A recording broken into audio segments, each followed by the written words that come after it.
Hello and welcome back. I am not at a good angle. I'm Nicole, a cottage witch, and today I'm going to be doing my top 10 books of the year and my top 10 decks of the year. And I think I'll go through the books first, and I'll have a timestamp below if I remember, if you just want to switch or skip ahead to the decks. And they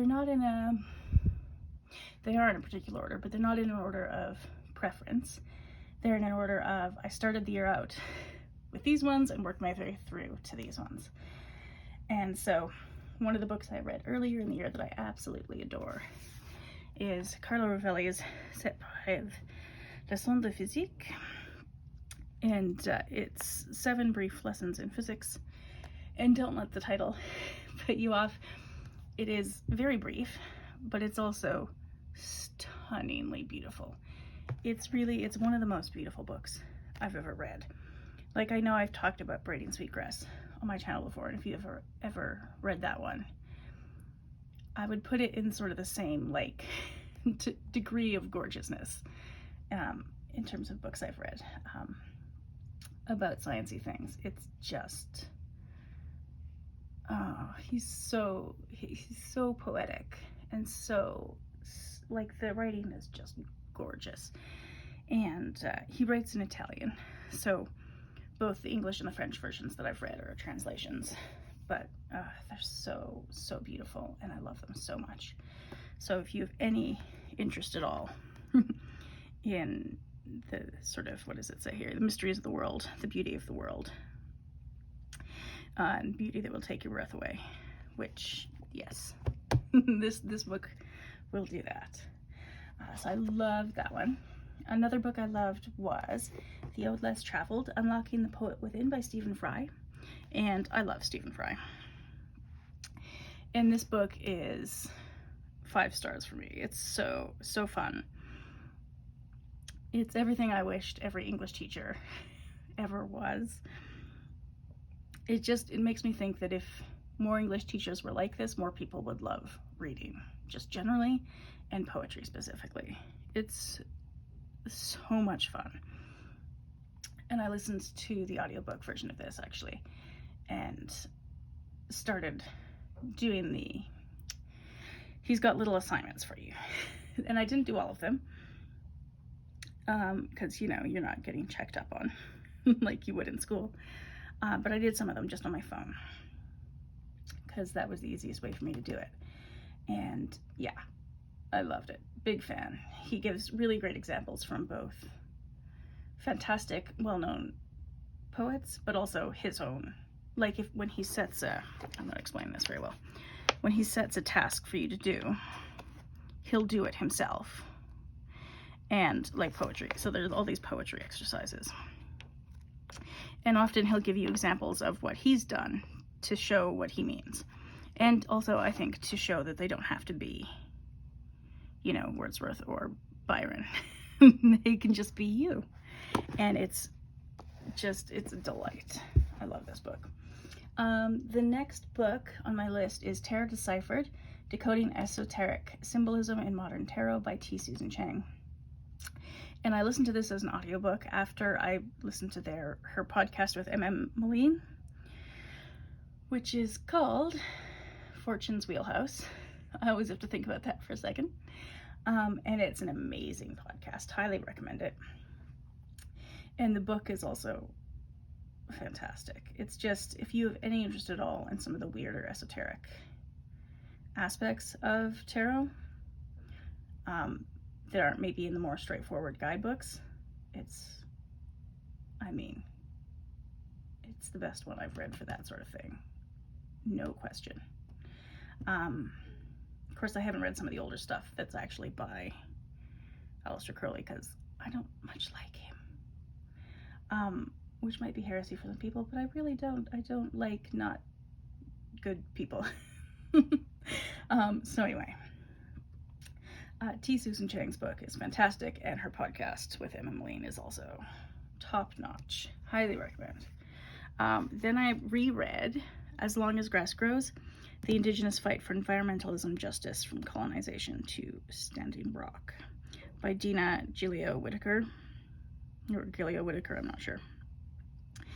And it's basically a history of environmentalism from an Indigenous point of view, which is so important because they've been some of the like earliest ever environmentalists on the continent and get some of the least credit for their work. But they've also done the most to make a difference. You know, like a lot of the work they've done, like the, you know, one example that she gives was an issue in California, and I can't remember exactly where, but it was the surfing community that got it publicity, but the Indigenous community there that actually found the legal justification to protect some of the land that was important to them. It also talks a lot about things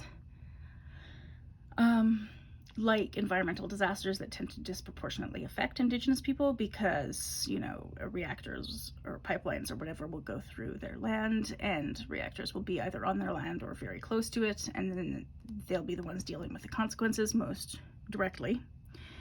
And yeah, it's, here, I'll show you the back. It's so good. Yeah, I don't know what else to say about it. It's a lot of history that I hadn't known about before, but feel like I should have known about. But it's just not it's for some reason, racism. Their points of view never seem to make like the mainstream sort of general knowledge. But that's a travesty. So yeah, highly recommend this book if you have any interest at all in environmentalism or decolonization or anything along those lines. It's so good. I've read it twice. I will probably read it again sometime. Another book I read this year is The Story of Human Language by John McWhorter. He is a linguist, I think, in the US at some fancy university. And I listened to the audiobook of this because it's one of those great courses, I think they're called. And it's a lot of fun to listen to. I listened to 3 of his audiobooks because he's got several great courses ones, and they're all so much fun. If you have any interest at all in language or any curiosity about language, it's so good. And he talks a lot about things that are interesting to me, like how social dynamics affect how people perceive language, despite the fact there's not, for instance, anything inherently superior or inferior in different languages or dialects or accents or whatever. There's all sorts of meaning that we place onto language. So he talks about that, and he talks about the way language has developed and how it changes and how sometimes people don't like it to change. And it's just, he's a really engaging lecturer, and yeah, a lot of fun. The next one on my list is Clearing the Plains: Disease, Politics of Starvation, and the Loss of Aboriginal Life. And I am a prairie girl. I was born in Saskatchewan and grew up in Alberta and Saskatchewan. And there's so much of the history of those places that's in this book that I didn't know. And I honestly, they need to be teaching this stuff in school. Because I took history classes all through high school, and did I learn about any of this? No, I did not. It's incredible. I mean, there were Indigenous people, the Vaillant, which is not what they call themselves. I think they call themselves Animistic, who live in like Idaho or something now, used to live all the way up to north central Saskatchewan. Did I know that? I had no idea. I had no idea they'd ever lived in what's now Canada. Nope, not a clue. But in the 1700s, they sure did. And then they were pushed out, and like 90% of them died to diseases. So if there's a lot that's interesting about this book. There's a lot of history that I just didn't know. There's a lot that explains. So in the present day, there are a lot of injustices in the medical system. I mean, in a lot of systems, but in the medical system.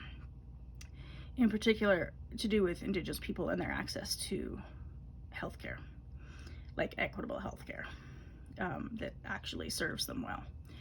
And this book goes a long way to explaining how we got to that place, because it is a lot about the diseases that just wiped out so many people. It's heartbreaking. And how, like, even with vaccination campaigns of the 1800s,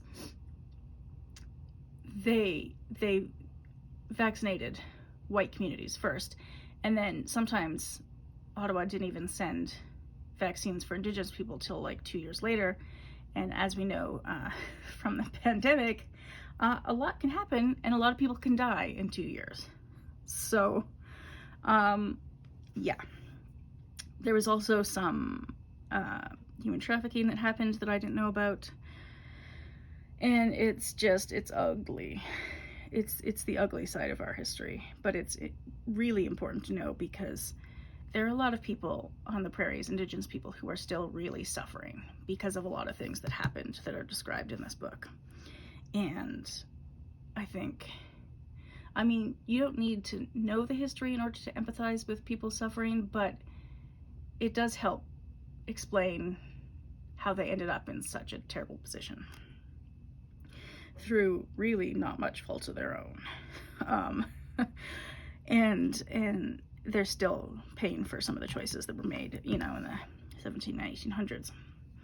And so that's a really good book that I think probably most Canadians should read. And the next book I read was also an audiobook. It was called Fire Weather, A True Story from a Hotter World by John, either Vaillant or Vaillant, depends if you pronounce it the French way or not. Anyway, it's a few years ago, there was a wildfire outside of Fort McMurray in Alberta that destroyed quite a lot of neighborhoods in the town. And the entire, it's a small city, the entire city had to evacuate, like the whole thing. And I can't remember what the population was, but it was a lot of people who had to evacuate in, like, I don't know, 4 hours or something ridiculous, because the fire just got so out of control so quickly, and local city firefighters were not prepared for what a wildfire looks like and the damage that it can do. And reading the descriptions, like this author had interviewed firefighters, and their descriptions of how this fire behaved and how it moved is terrifying, absolutely terrifying. And some of the things that wildfires can do now because of climate change, like fire tornadoes, are also terrifying. Like he described how fires, when they get this big, create their own weather systems, because the wind can be blowing one way, but the fire will suck it back in. And it astonished the city firefighters, because it would level a house, like, you know, a normal, as if I live in a normal 2-story house, but normal for Fort McMurray, I think, 2-story house in 3 minutes, which is ridiculously fast. And the things that are usually left behind after a normal building fire, like sinks and bathtubs and things like that are hard to burn, were vaporized. The fire was so hot that the water from the hoses would evaporate before it even touched the flames. The air around it was so hot. And it's really astonishing that I don't think anybody died, and probably people should have. Like, I think the mayor was astonished at the end that there weren't, like, they were expecting casualties, because it happened so fast and was so violent. And it just makes me kind of worry about climate change continuing to get worse, and the world continuing to get hotter and drier, and these fires will only get worse until we actually, you know, do something about that, which we seem to suck at doing. So on that optimistic note, the next book on my list is The Witch's Cabinet, Plant Lore, Sorcery, and Folk Tradition by Corinne. I've talked about this book before because I love it. I don't love her publisher because they print such tiny runs that makes the price so high. But I love it. It's just everything I want in a geeky plant book, because I love all three of these things, folklore, sorcery, and folk tradition, and it's a super fun book to read. It's very well footnoted. I've got tabs everywhere.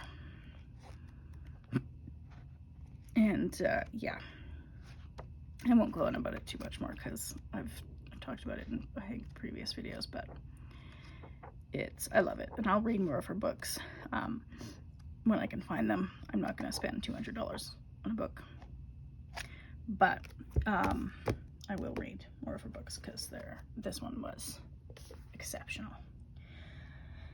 My next book was also an audiobook called The Path of the Moonlit Hedge, Discovering the Magic of Animistic Witchcraft by Nathan M. Hall. And it's a really fun book. I love it. It's very much my style of like hedge walking. And it was really fun to read when I was out on trails in sort of the wooded areas of town. And yeah, I don't know. I enjoyed it. It meshed with me. I meshed with it. It worked. I don't know what else to say about that one, but I enjoyed it a lot. And then my last one is Moon of the Turning Leaves by Waubgeshig Rice. This is a sequel to Moon of the Crusted Snow, but I don't think you have to have read that one first. I mean, it gives context, but at the same time, this is kind of a book that can stand alone as well. And it's a post-apocalyptic book. I don't know if you can read that on the back. The light's at a funny angle this morning. And I can't see on my screen if you can read that, but hopefully, if you're interested. But it's an interesting book because you don't often get books that center an Anishinaabe experience of the world, where they are the majority of the characters, where they speak Anishinaabe-Moan, and where their stories are central. It's becoming, more common that Indigenous stories are published in Canada, which is fantastic.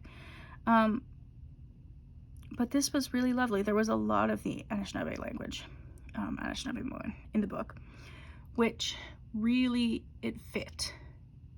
It felt like it was appropriate for the story. It would have felt weird if they said everything in English. I mean, most everything is in English because I can read it and I don't read Anishinaabe-Moan. But when they greet each other, for example, they do speak their language, and it's beautiful. And it's a really interesting sort of take on a quest adventure, post-apocalyptic book. It's set in somewhere in Ontario, northwest-ish, I think. And they sort of go on this survival in the woods to explore what's out there after this catastrophe journey. And it's so well written. It's such a good book. The characters are so interesting, and the story is fantastic. And yeah, I love it. I loved the first one, so I knew I would be getting the second one. But yeah, it's different than the first one, but I loved it just as much. So those are my top 10 books of the year. Okay, and now on for my top 10 decks of the year. So I started off the year doing the deck and walk, which added to the list of things I didn't finish this year. I just decided it wasn't for me. There's too much astrology, which I'm just not interested in. I mean, if that floats your boat, go nuts. But no, not for me. Also, if the lighting is weird, it's because it's coming in at this really shallow angle. But I only have a few hours of sunlight in the winter, so, I mean, I'm working with what I've got here. Anyway, I love this deck. I love everything about it. I mean, look at that. It's so pretty, and I love the gilding on this. okay, I'll stop playing with it. And I love the cardstock, and I really love the artwork, and I love Frida Kahlo. Can't say that today. And I love Gabby Agnes West. So there's really like nothing I don't love about this deck. The colors are shockingly beautiful. I love it. And I always thought I didn't really love surrealism, that type of style, and then I saw Frida Kahlo's work, and I mean, I love her. I've still got a biography of her that I've got to read. Oh, one of these days. But I did watch the movie with, what's her name? Salma Hayek. And it's really good. It's exceptional. In fact, I enjoyed that movie a lot. Yeah, so that was my first few months of the year. I mean, I made a go of it for many months, actually, of the year. And then I just decided I wanted to use this for other things and didn't want to do the deck and walk anymore, so that's that. I will never get tired of this deck. Even cards like this one that aren't my favorite, I'm just like, yes please, more of this. Alright, another deck that I worked with earlier in the year that I haven't used a ton lately is the Seventh Sphere Marseille Tarot, because I read Untold Tarot. Oh yeah, I'm getting funny shadows here today. Oh well. This also has beautiful gilding that I love. That. So pretty. Both these decks are just beautiful sensory experiences. That's the word I was looking for. And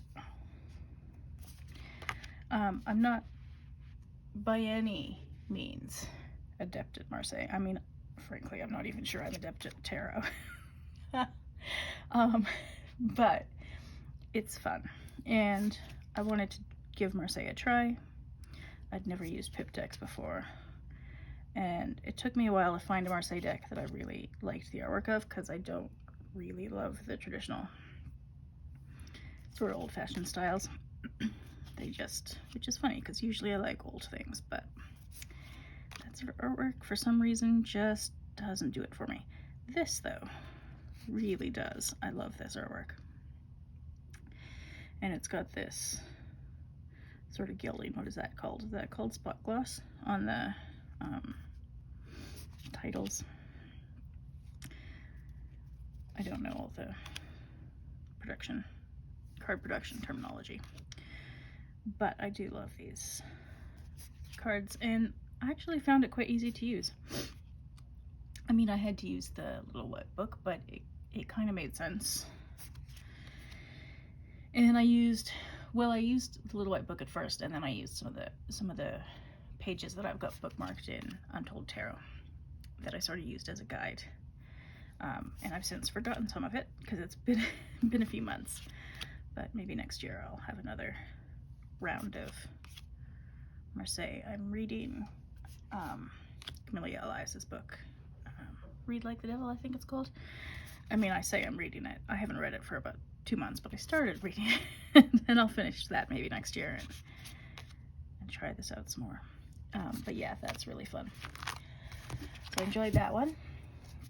Another couple of decks that I started using more in the spring and summer were all sorts of earth-based, plant-based decks. So I love the Herb Crafter's Tarot. I do tend to love anything plant-based because I am interested in herbalism, and I do have a not as small as it probably should be for my apartment herbalism library. Am I too zoomed in now? There we go.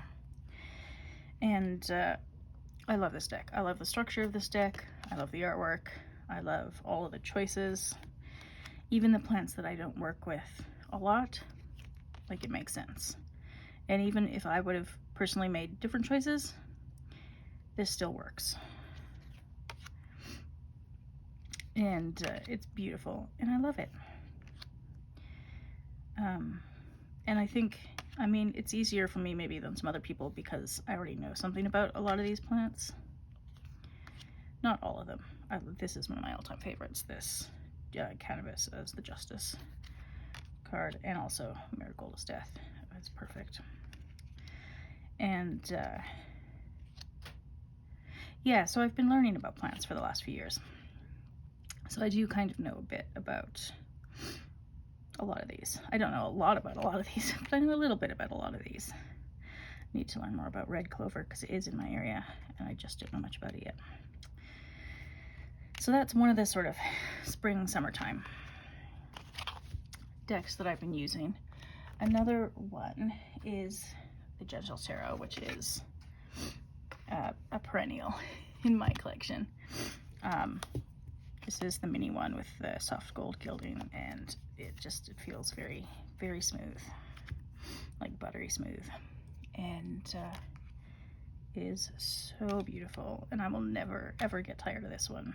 I can't imagine. And it does connect me to the earth,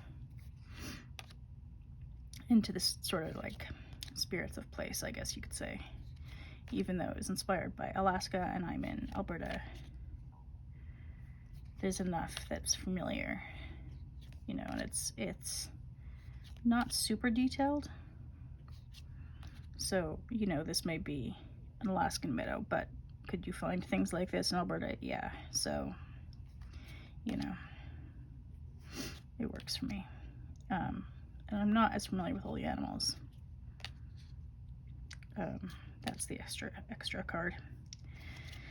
But I also love the way bodies are represented in this. I think they're all brown bodies, and they're not, you know, magazine cover beautiful, but they're beautiful, just beautiful differently. So yeah, I love this deck, and I love that a lot of the takes in both of these decks, actually, the Herbcrafters and the Gentle Tarot, that sort of are starting to decolonize the view of the tarot and what it can be, and what it can be for people who aren't, you know, European or of a European background, or aren't so interested in some of the sort of colonial ideas that are built into the tarot with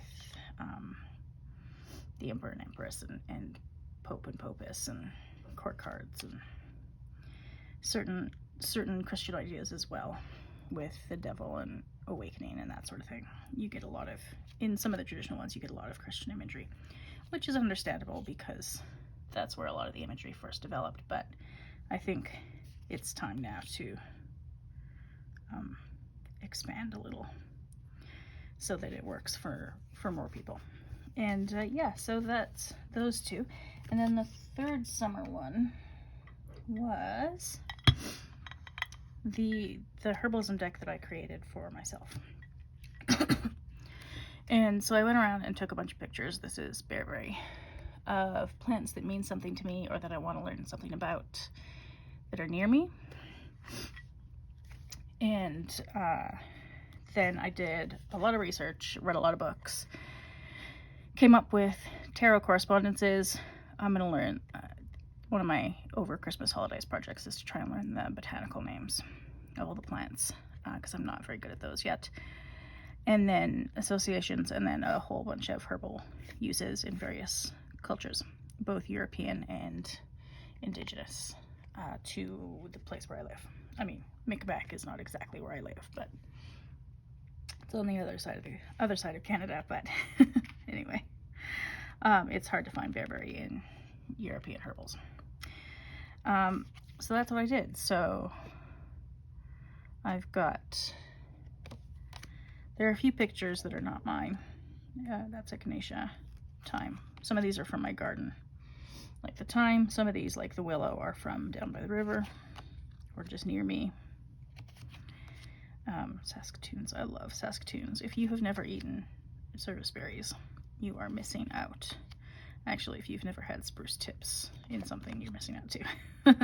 This is not one of my pictures because I haven't found cow parsnip near me yet. It's on my list of things to try and find next summer. Because I'm still not very good at identifying plants in the wintertime. So those are my main summer decks. And then I'm at the stage where I'm running out of space on my little table again, every time. Okay, and then into the fall. So this is the oak ash and thorn. And it's very like English countryside, which is not where I live, but it sort of was storybooks growing up. So it seems very like Frog and Toad, Wind in the Willows, Narnia even, sort of, or this sort of countryside that was the inspiration for the Shire in Lord of the Rings. It's a little bit of that. It's that storybook setting that I've never seen in real life, but I can relate to it because I've read about it growing up. So there's a bit of nostalgia there, and also it just is absurdly adorable. Even the sort of sad cards are just stunning and so cute. And yeah, I love it. That's such a good card. They're all good cards. I don't know, his artwork is incredible. Absolutely incredible. So that was one of my main fall decks because of course it was. And then I also started using in the fall the Tarot Racine d'Asie, the Roots of Asia Tarot for the Drop 'em 78 challenge, and this is still in order because I'm still using it this month. And I love it. I love the colors, I love the artwork style. I love that it's a bit cubist in some of them. I even like the yellow, which I don't usually like in Rider-Waite-Smith decks, like the Yellow Skies. It puts me off those sorts of cards. I like the Buddhist worldview, and so it's been a really lovely sort of study deck. I have used it as a tarot deck as well, and it's wonderful. I love it. There's a lot of depth.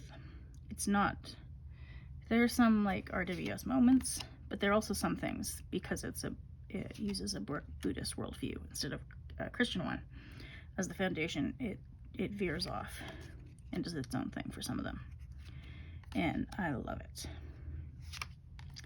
So that is one of the other decks that I started in the fall. And then like late fall, I got the Moonchild Tarot, the Shadow Edition. Pardon me. And I'd always wanted to try a deck of Danielle Noel's, but they were always a bit too Lightworker, Star CD for me. And this is still a very like floaty deck. Oh, now it's getting very shadowy. Apologies. Oh well. It'll just have to be part of the effect of this video. The light is shining in now. What can you do? I cannot control the sun.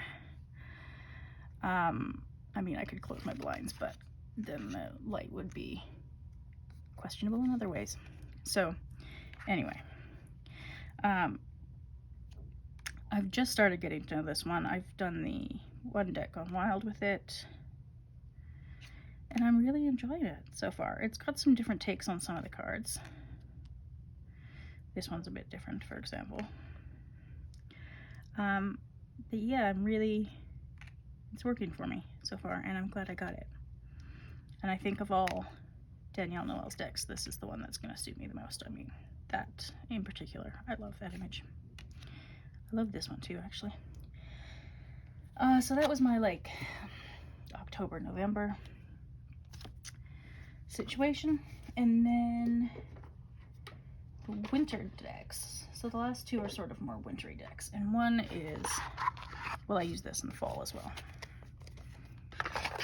The Tarot of the Abyss, which is so beautiful. Oh yeah, now I can see all the little like motes of dust on my phone because of the angle of the light. That's perfect.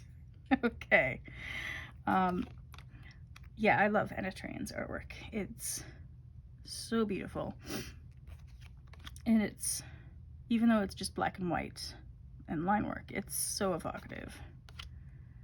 And just, it's gorgeous. I love it. And I really love a lot of the takes on the card. I loved some of these earlier ones where did it go? Like that Three of Swords. I love that Three of Swords. Actually, that Ten of Swords as well. And this is sort of my deck for if there was a local to me version of the Kalia.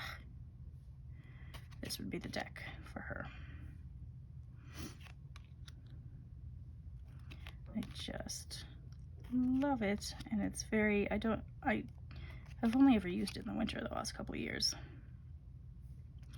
but it really seems to suit this time of year. And like, that's so beautiful.